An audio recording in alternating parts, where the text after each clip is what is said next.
Welcome everyone to CCM academia.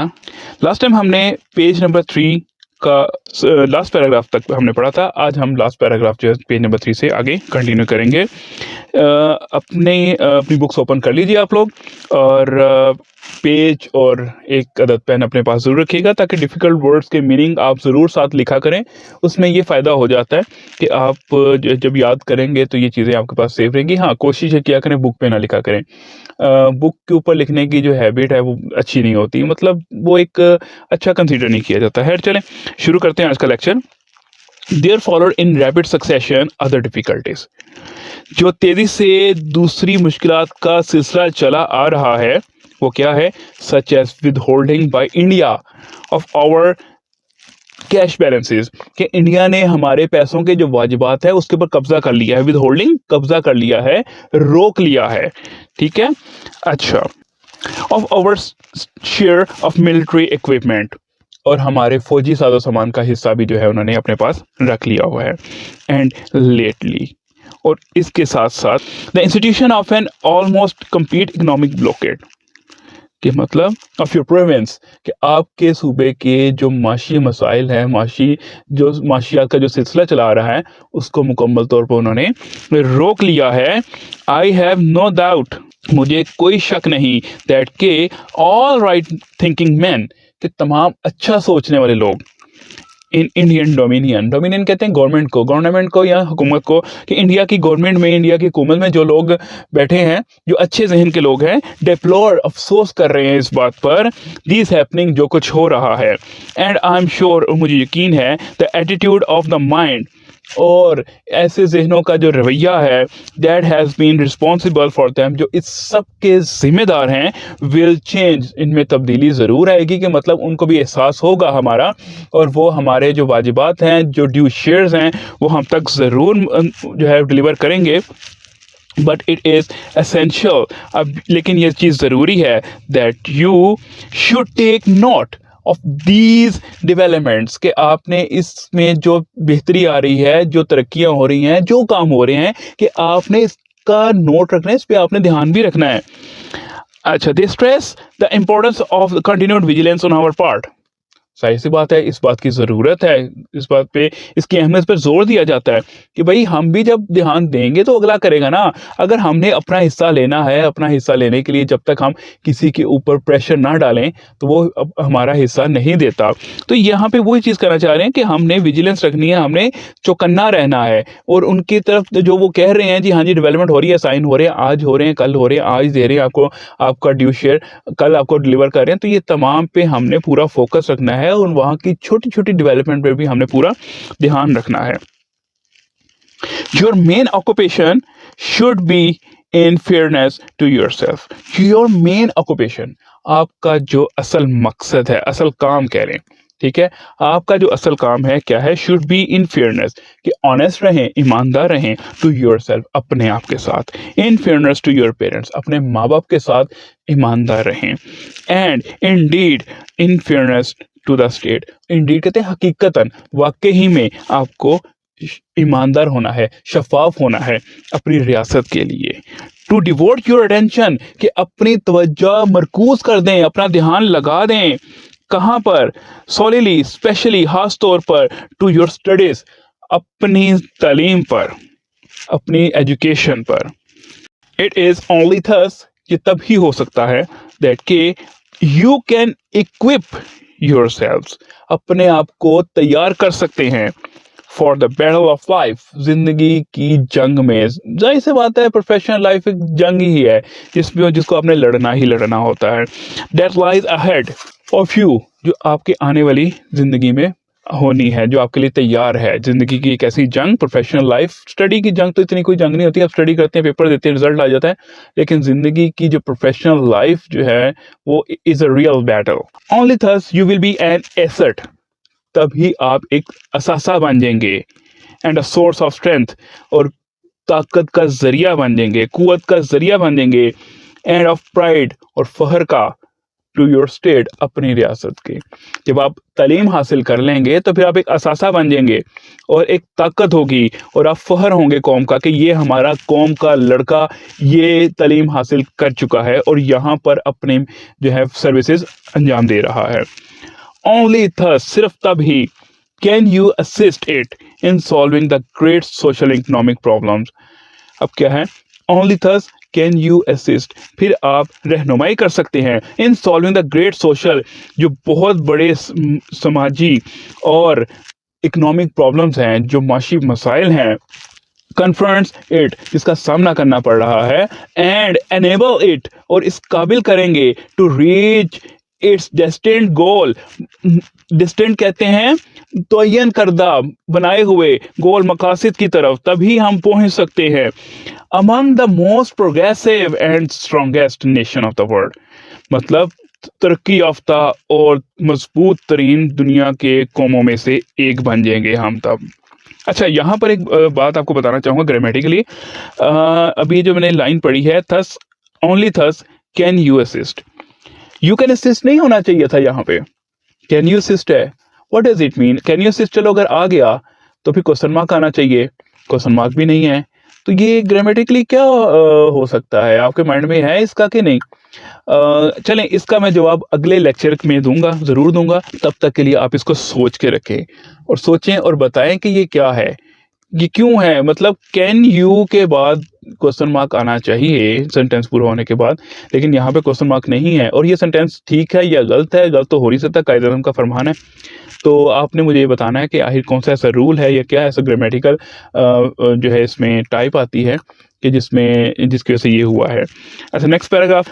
My young friends, मेरे नौजवान दोस्तों, I would therefore like to tell you, इसलिए मैं आपको बताना चाहूँगा अ फ्यू पॉइंट्स, कुछ अहम नकात, अबाउट विच, जिसके मुतालिक यू शुड बी विजिलेंट, कि जिसके मुतालिक आपने चौकन्ना रहना है, होशियार रहना है, एंड बी वियर, और मुख्तात रहना है। वो क्या है? Firstly beware of the fifth columns among ourselves. Fifth columns कहते हैं गद्दार, मुल्क दुश्मन, कि हमारे बीच में जो छुपे हुए मुल्क दुश्मन हैं, हमने उनसे चौकन्ना रहना है और होशियार रहना है। सेकेंडली, दूसरे नंबर पे, guard against and weed out. Guard का मतलब है प्रोटेक्ट करना, अगेंस्ट एंड वीड आउट, उनके खिलाफ, यानी कि हमने तहफ़्फ़ुज़ देना है, हिफाजत करनी है। And weed out selfish people, और वीड आउट कर देना है, जड़ से उखाड़ देना है, उनको रिमूव कर देना है, खुदगर्ज लोगों को। Who only wish to exploit you, जो सिर्फ आपका गैर ज़रूरी इस्तेमाल करते हैं, मिस यूज़, जो आपका सिर्फ बेजा इस्तेमाल करते हैं, so that they may swim, ताकि वो कामयाब हो सके। मतलब हमें ऐसे लोगों को अपने इदारों में से निकाल के बाहर करना है जो काम तो नहीं कर रहे लेकिन किसी को इस्तेमाल करके, किसी का नुकसान करके अपना फ़ायदा हासिल कर लेते हैं। थर्डली, तीसरे नंबर पे क्या है जी? लर्न टू जज, परखने के लिए सीखें। हु आर रियली ट्रू, कि कौन सच्चे हैं, एंड रियली ऑनेस्ट, और सही ईमानदार हैं, एंड अनसेल्फिश सर्वेंट्स, और जो बेलोस मुलाजिम हैं, ऑफ द स्टेट, रियासत के।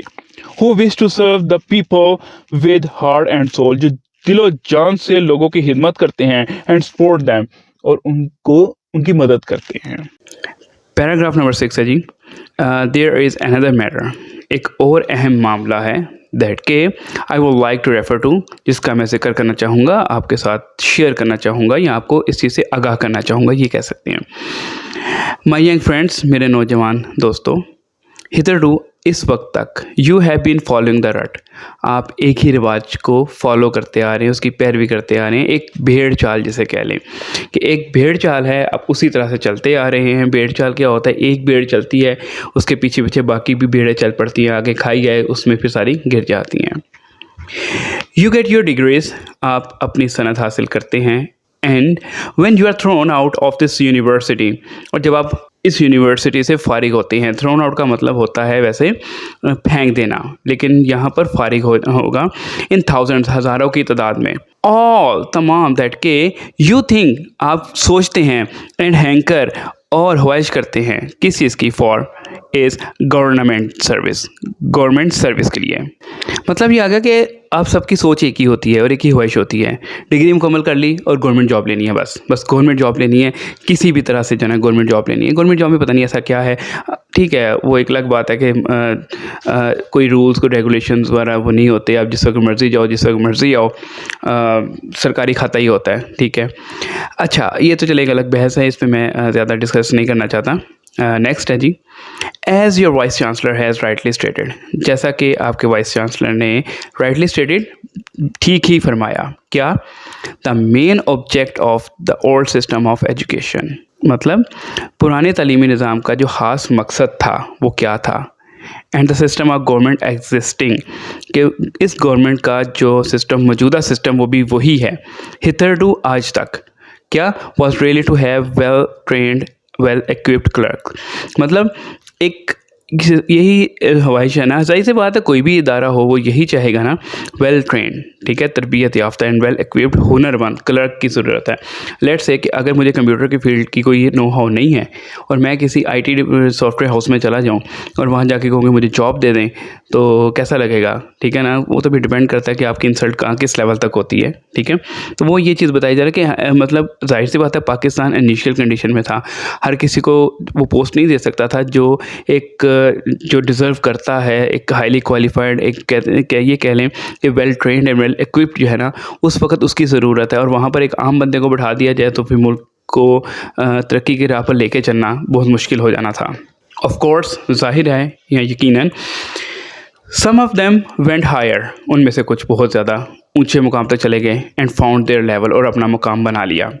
बट द होल आइडिया, लेकिन इस तमाम का ख्याल यही है, was to get well qualified clerk, लेकिन पूरा मकसद ये कह लें कि पूरा मकसद यही है कि अच्छे जो है ना और मयारी क्लर्क जो है ना वो हासिल किए जाएं। वो civil services was mainly staffed by the Britain, मतलब सिविल जो सर्विसेज हैं बुनियादी तौर पर ब्रिटेन की तरफ से भर्ती किया जाता था, and the Indian element was introduce, और फिर इंडियन निज़ाम जो है वो मुतारिफ़ करवाया गया लेटर ऑन बाद में, and it went up progressively, और फिर रफ्ता रफ्ता ये तरक्की पाता गया, आगे की तरफ परवान चढ़ता गया।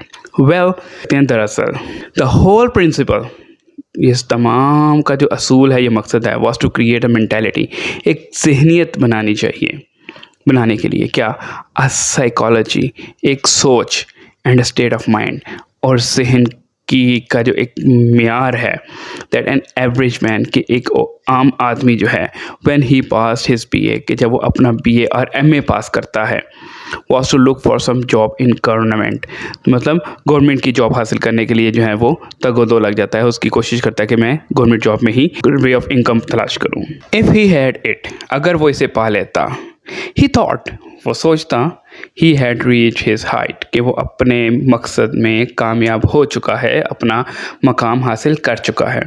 आई नो, मैं जानता हूँ, एंड यू ऑल नो, और आप सब जानते हैं, what has been really the result of this, कि मैं भी जानता हूँ और आप भी जानते हैं कि इसका नतीजा क्या निकला, ठीक है, क्या हुआ होगा, ये भी कह सकते हैं। Our experience has shown, हमारा तजुर्बा ये जाहिर करता है, that के an MA earn less than a taxi driver, ये मतलब MA पास जो है एक टैक्सी ड्राइवर से कम जो है कमाता है। And most of the so-called government services are living in a miserable manner than many menial servants who are employed by well-to-do people। मतलब यहाँ पे बड़ा अच्छा एक्सप्लेन किया गया कि जाहिर सी बात है उस वक्त जो कंडीशन थी पाकिस्तान की, कि एक एमए पास की जो सैलरी थी वो इतनी ज़्यादा नहीं थी। जाहिर सी बात है गवर्नमेंट में जो है मतलब एसेट्स भी नहीं थे, तो इतनी ज़्यादा सैलरी भी नहीं दे सकते थे। तो ये कायदे-आज़म ने फरमाया था कि हमारा तजुर्बा ज़ाहिर करता है कि एक एमए पास जो है वो टैक्सी ड्राइवर से कम कमाता है। इसी तरह से कुछ नाम नहाद जो गवर्नमेंट मुलाजिम हैं वो इतनी काबिल रहम हालत, मिज़रेबल काबिल रहम हालत में जो है ना ज़िंदगी गुजार रहे हैं बनिस्बत के एक जो मामूली मुलाजिम है ना, कि जो किसी अमीर ज़ादों के घर या अच्छे लोगों के जो ये कह सकते हैं कि जो वेल ऑफ हैं, ठीक है, उनके घर मुलाजिम हैं, उनकी तन्हाई, उनका रहन सहन जो है वो उनसे बहुत बेहतर है। नाउ अब I want you to get out of that rut, मतलब मैं ये चाहता हूँ कि अब आप उस रिवाज से, उस भेड़-चाल से निकलें एंड और दैट मेंटालिटी और उस सोच से, एंड स्पेशली और ख़ास तौर पर now that we are in free Pakistan, कि अब हम आज़ाद पाकिस्तान में हैं। Government can not absorb thousands, जाहिर सी बात है गवर्नमेंट जो है वो हज़ारों को ऑब्जॉर्व नहीं कर सकती, भर्ती नहीं कर सकती, जॉब नहीं दे सकती, इम्पॉसिबल, नामुमकिन। बट लेकिन इन द कंपटीशन, मुकाबले में, to get government service most of you will be demoralised. मतलब जाहिर सी बात है गवर्नमेंट जॉब हासिल करने का कंपटीशन है, मुकाबला है। जिसको जॉब मिल जाएगी मिल जाएगी, जिसको जॉब नहीं मिलेगी तो वो डिमोरलाइज हो जाएगा, हौसला उसका पस्त हो जाएगा और मायूस हो जाएगा, ये कह सकते हैं। Government can take only a certain number, मतलब गवर्नमेंट जो है महसूस लोगों को या चंद लोगों को ही भर्ती कर सकता है, and the rest can not settle down to anything else, और बाकियों को किसी भी जगह पर एडजस्ट नहीं किया जा सकता, वहाँ पे कहीं भी जॉब नहीं मिल सकती। And being disgruntled are always ready to be exploited, और फिर क्या होगा, गुस्से के आलम में जो लोग, जाहिर सी बात गवर्नमेंट जॉब नहीं मिलेगी तो गुस्से के आलम में आएंगे, गुस्से के आलम में आने के बाद क्या होगा, वो गुमराह हो जाएंगे बाय पर्सन, उन लोगों के हाथों who have their own axes to grind, कि जिनका अपना को मफाद, अपना ज़ाती खुशी के हाथे जो है वो आप लोगों को इस्तेमाल कर लेंगे, और आप जो हैं अपनी उस मायूसी के उसमें आके जो है अपना भी नुकसान कर बैठेंगे। नाउ अब I want that you must divert your mind, मैं ये चाहता हूँ कि आप अपना जहन तब्दील करें, योर अटेंशन, अपनी तवज्जो, योर एम्स, अपने मकासद, एंड एम्बिशंस, अपनी ख्वाहिशात, to other channels, to other channels को ये कह सकते हैं कि दूसरे शोबों में, एंड अदर एवेन्यूज़, और दूसरे रास्तों पर। ठीक है, दोनों का मतलब सेम है लेकिन मैंने इसलिए पहले का मतलब बदल दिया। एंड फील्ड्स, और इदारों में, दैट आर ओपन, जो खुले हैं टू यू, आपके लिए, and will increasingly become so, और बढ़ते जाएंगे, और ये आहिस्ता आहिस्ता बढ़ते जाएंगे। देयर इज़ नो शेम, कोई शर्म नहीं होनी चाहिए in doing manual work and labour, हाथ से काम करने में या मजदूरी करने में कोई शर्म नहीं होनी चाहिए। There is an immense scope in technical education, फ़न से मुतल्लिक तालीम की जो है बेइंतहा अहमियत है। फॉर, क्योंकि we want technically qualified people very badly, क्योंकि हम टेक्निक, जो फ़न से मुतल्लिक जो माहिर लोग हैं, हमें उनकी बहुत ज़्यादा ज़रूरत है। जाहिर सी बात है उस वक़्त ऐसी कंडीशन थी कि जो टेक्निकल लोग भी जो थे उनकी ज़्यादा डिमांड थी बनिस्बत की गवर्नमेंट जो है ना सर्विसेज की।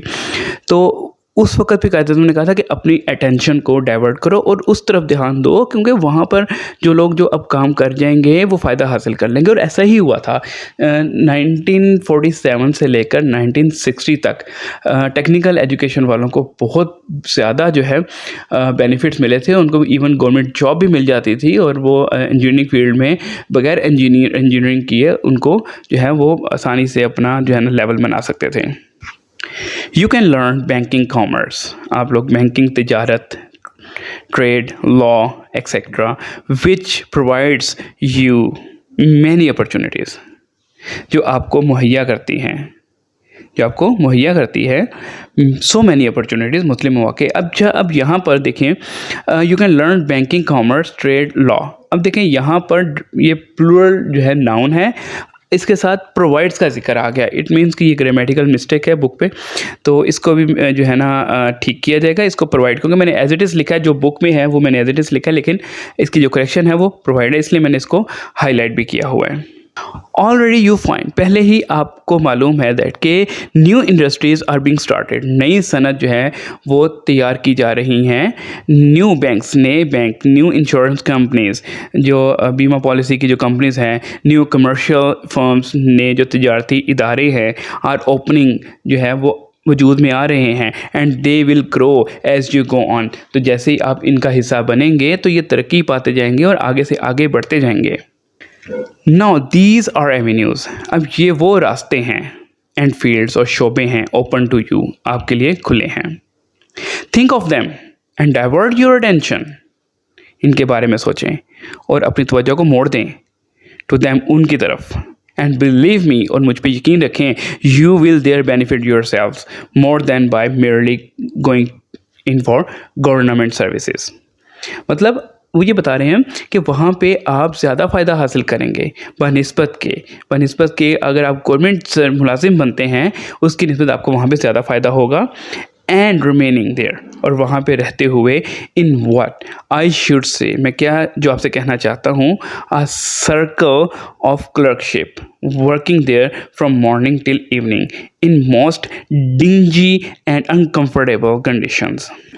अच्छा, मतलब यहाँ पे ये बता रहे हैं कि वो कह रहे हैं कि ऐसी, मतलब आई शुड से, मैं ये कहना चाहूँगा, ये मुझे कहना चाहिए, अ सर्कल ऑफ क्लर्कशिप, एक मुंशी जो है, यानी क्लर्कशिप जो होती है, working there from morning till evening, सुबह से लेकर शाम तक जो है वो काम करता है, इन most dingy conditions, dingy and comfortable conditions, कि मतलब डिंजी कहते हैं बेसुकून, बेआराम, जिसे हम सियाह तरीक कह सकते हैं, और अनकम्फर्टेबल, तकलीफ दे, ठीक है, हालात में जॉब करता है, तो आप इसकी निस्बत वहाँ पर ज़्यादा फ़ायदा हासिल कर सकते हैं। वहाँ पे आपको तरक्की भी मिलेगी और आपको जो है बेनिफिट्स भी मिलेंगे। इसकी एग्जांपल अभी कायद-ए-आज़म ने दी हुई है, वाकई जो है ना फर्दर रीड करेंगे। You will B for more happy, आप बहुत ज़्यादा खुश हो जाएंगे, एंड फॉर मोर प्रॉस्पेरस, और ज़्यादा तरक्की पाएंगे, विद फॉर मोर अपॉर्चुनिटीज़, और ज़्यादा आपको मौके मिलेंगे टू राइज़ का मतलब ग्रो करना, तरक्की पाने के लिए, if you take to commerce and industry, अगर आप कॉमर्स और इस इंडस्ट्री में अगर आप जाते हैं, and will thus be helping not only yourself but also your state, ना सिर्फ इससे आप अपने लिए अपनी मदद कर सकते हैं, बल्कि आप रियासत की भी जो है ना उसको तरक्की पाने में एक अहम किरदार अदा कर सकते हैं। जाहिर सी बात है, जब आप वहाँ पे काम करेंगे वो इदारा ग्रो करेगा, वो इदारा ग्रो करने से क्या होगा, मुल्क में मईशत जो है मजबूत होती जाएगी, मईशत मजबूत होने से क्या होगा, आपको और ज़्यादा बेनिफिट्स मिलेंगे। I can give you one instance, मैं आपको एक मिसाल दे सकता हूँ। I know a young man, मैं एक नौजवान आदमी को जानता हूँ, who was in government service, जो एक गवर्नमेंट मुलाजिम था। अब उसने क्या किया, 4 years ago, 4 साल पहले, he went into the banking corporation, वो क्या हुआ, बैंकिंग कॉरपोरेशन में चला गया, ऑन 200 रुपीज़, 200 रुपये में, because he had studied the subject of banking, क्योंकि उसने बैंकिंग मजमून पढ़ा हुआ था। एंड अब today he is manager in one of the firms, उन फर्म्स में से किसी एक फर्म में क्या है, वो मैनेजर बन गया है, नाजिम बन गया है, एंड ड्राइंग 1500 रुपीज़, और 1500 रुपये तनख्वाह हासिल कर रहा है अ मंथ, एक महीने की, इन जस्ट 4 years, यानी कि 4 सालों में वो 200 रुपये से 1500 रुपये में चला गया। मतलब अगर वो गवर्नमेंट जॉब में ही रहता तो शायद वो 500 तक भी ना जा सकता, लेकिन वो 4 सालों में कहाँ चला गया, 1500 रुपीज़ में चला गया। दीज आर द अपॉर्चुनिटीज़, यही तो वो मौके हैं, टू हैव, हासिल करें, एंड आई डू इम्प्रेस, और मैं बहुत ज़्यादा मुतासिर होता हूँ, अपॉन यू, आप लोगों से, now to think in these terms, कि जब आप इन टर्म्स के बारे में जो भी सोचेगा ना, तब यकीन करें मैं मुतासिर हूँगा, मैं बहुत खुश हूँगा कि आप लोगों ने इन शोबों के बारे में भी सोचा है। तो ये था आज का टॉपिक, आज का जो है जो सेकंड पार्ट था लेक्चर का, ये मुकम्मल हो गया। अगर इसमें किसी किस्म की कोई कन्फ्यूजन हो, अगर ना समझ आ रही हो या ना समझ आई हो, तो आप दोबारा पूछ सकते हैं कमेंट बॉक्स में। अगले फिर किसी और लेक्चर के साथ हाजिर होऊंगा, तब तक के लिए दुआ में याद रखिएगा, अपना बहुत सा ख्याल रखिएगा। अल्लाह हाफिज़।